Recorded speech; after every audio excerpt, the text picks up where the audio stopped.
दोस्तों अक्सर जब भी हम लोग घर या ऑफिस का जो ब्रॉडबैंड हमारा राउटर होता है उसको बदलते हैं या फिर रीसेट करते हैं, चाहे वो आपका जियो फाइबर हो गया या फिर एयरटेल का स्ट्रीम हो गया, टीपी लिंक का हो गया, डी लिंक का हो गया, कोई भी नया राउटर, तो इससे होता ये है कि हमारे मोबाइल की एप्लीकेशन में जो सीसीटीवी का हम लोग जो एप्लीकेशन देखते हैं, लाइव व्यू देखते हैं, वो अचानक से बंद हो जाता है। ऐप के अंदर डिवाइस ऑफलाइन दिखने के लिए लग जाता है। तो अब चाहे आपका डीवीआर या एनवीआर किसी भी ब्रांड का हो, चाहे सीपी प्लस हो गया, हिकविजन हो गया, प्रामा हो गया, दाहुआ हो गया, या फिर कोई ओईएम का ही एनवीआर क्यों नहीं हो गया, तो राउटर को बदलते ही ये प्रॉब्लम आती है। और आज के इस वीडियो के अंदर हम लोग ये समझेंगे कि ऐसा क्यों होता है, और स्क्रीन पर मैं आपको स्टेप बाय स्टेप दिखाऊंगा कि कैसे आप IP subnet, default gateway, DNS server और P2P क्लाउड सेटिंग को सही करके सिर्फ 5 मिनट में सीसीटीवी को मोबाइल पर वापस ऑनलाइन ला सकते हो।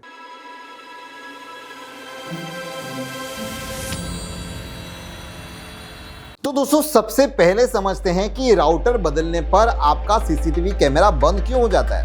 देखो, हर राउटर का एक खास आईपी सबनेट होता है। मान लीजिए कि आपका जो पुराना राउटर था और उसकी जो सीरीज थी वो थी आपकी 192.168.1.123 व्हाटएवर थी, और आपके डीवीआर में आपने जो आईपी डाला था वो क्या था 192.168.1.108, और उसका गेटवे आपका रखा था 192.168.1.1।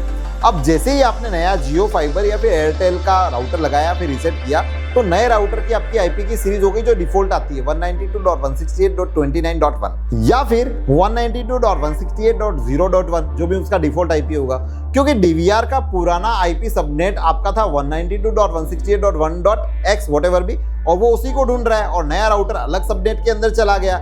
अब इसकी वजह से क्या हो गया कि आपका जो डीवीआर था उसको इंटरनेट कनेक्शन मिला ही नहीं, और वो यहाँ पर हो गया ऑफलाइन, यानी कि आप जो P2P का जो क्लाउड स्टेटस था वो आपका यहाँ पे हो जाता है ऑफलाइन, और आप एप्लीकेशन के ऊपर कैमरा नहीं देख पाते। तो स्टेप नंबर 1, अब नए राउटर की आईपी का जो रेंज पता करना है, तो अपने कंप्यूटर या फिर लैपटॉप पर आपको कमांड एक प्रॉम्प्ट डालना है, और उसके अंदर आपको लिखना है आईपी कॉन्फ़िग।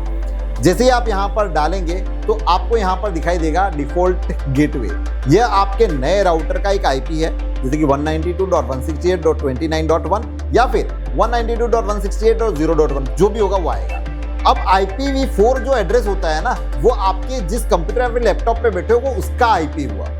अगर कंप्यूटर नहीं है तो आप आपके मोबाइल के वाईफाई सेटिंग में जाकर भी कनेक्टेड नेटवर्क पर आप टैप करोगे तो वहां पर भी अगर गेटवे या फिर राउटर आईपी जो होगा वो आप उसको नोट कर लो, तो वहां से भी मिल जाएगा। तो स्टेप नंबर 2 पे आते हैं। तो डीवीआर और एनवीआर में नेटवर्क सेटिंग को आपको कैसे बदलना है। सबसे पहले डीवीआर पर राइट क्लिक करना है, मेन मेनू में जाना है, और नेटवर्क ऑब्लिक टीसीपी आईपी का जो भी इसका ऑप्शन होगा वो आप देखो। सबसे पहले डीएचसीपी वाले बॉक्स को टिक करो और अप्लाई और सेव कर दो, मतलब डीएचसीपी आपको ऑन कर दे। जैसे डीएचसीपी आप ऑन करेंगे तो राउटर ऑटोमेटिकली आपके डीवीआर को एक नया आईपी उसकी सीरीज का दे देगा। अब यहाँ पर आप क्या कर सकते हैं, पेज को आप रिफ्रेश कर लो एक बार फिर से, और एक बार वापस से आकर दोबारा अपना जो नेटवर्क वाला मेनू है उसको आप ओपन करो।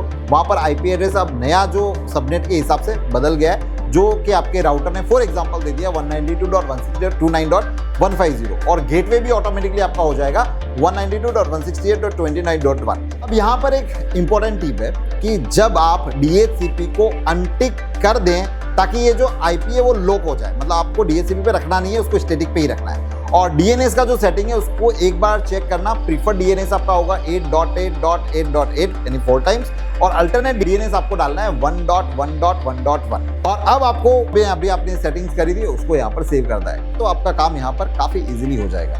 नाउ द स्टेप नंबर 3 के ऊपर हम लोग चलते हैं कि अब आपको P2P क्लाउड का स्टेटस कैसे देखने के लिए मिलेगा। तो P2P क्लाउड का स्टेटस चेक करना है अपने को। नेटवर्क मेनू के अंदर आपको जाना है, P2P क्लाउड एक्सेस प्लेटफॉर्म के टैब पर जाना है। सब डीवीआर और एनवीआर में अलग अलग हो सकता है। अगर आपने गेटवे और डीएनएस को सही से सेट किया है तो 10 से 30 सेकंड के अंदर ही P2P स्टेटस ऑफलाइन से सीधा ऑनलाइन में आ जाएगा। अगर स्टेटस अभी भी ऑफलाइन दिखा रहा है तो डीवीआर को एक बार से रिबूट कर देना है, या फिर लैन केबल को निकाल कर वापस से एक बार उसके साथ में कनेक्ट कर देना है। आप जैसे ये चीज करोगे आप ऑनलाइन हो जाओगे। नाउ दोस्तों अब बात करते हैं मोबाइल ऐप रिकॉन्फ़िगरेशन और टेस्टिंग करने के लिए। तो मैं आपको यहाँ पर स्टेप दिखा रहा हूँ, स्टेप नंबर 4, कि मोबाइल ऐप में आपको टेस्टिंग करना है तो आपके डीवीआर एप्लीकेशन के अंदर सीरियल नंबर या फिर P2P QR कोड के जरिए जो जुड़ा हुआ है, तो जैसे ही P2P स्टेटस ऑनलाइन होगा आपके मोबाइल पर कैमरे अपने आप लाइव चलने लगेंगे। लेकिन अगर आपने ऐप के अंदर IP address local wifi view के जरिए जुड़ा था, यानी कि P2P के थ्रू नहीं, तो वहां पर जाकर आपको एक एडिट ऑप्शन दिखाई देगा, जहां पर आपको स्टैटिक आईपी जो आपका डाला है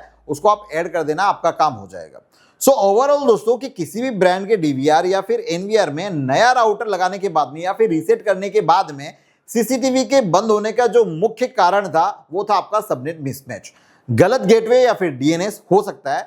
बट अगर डीएचसीपी इनेबल करके नया आईपी आपको मिल गया, जो डीएनएस है प्राइमरी और सेकेंडरी वो वहां पर डाल दो, आपका काम इजीली हो जाएगा। दोस्तों अगर वीडियो आपको पसंद आया हो, आज का हमारा जो छोटा सा एक आपके लिए ट्रबल शूटिंग वीडियो था, अगर पसंद आया तो वीडियो को लाइक करना, चैनल को सब्सक्राइब करना मत भूलना। मिलते हैं किसी नए वीडियो में इसी तरह के कुछ नए इंफॉर्मेटिव वीडियो के साथ में, नॉलेज के साथ में। तब तक आप सब लोगों का तहे दिल से बहुत बहुत धन्यवाद। जय हिंद।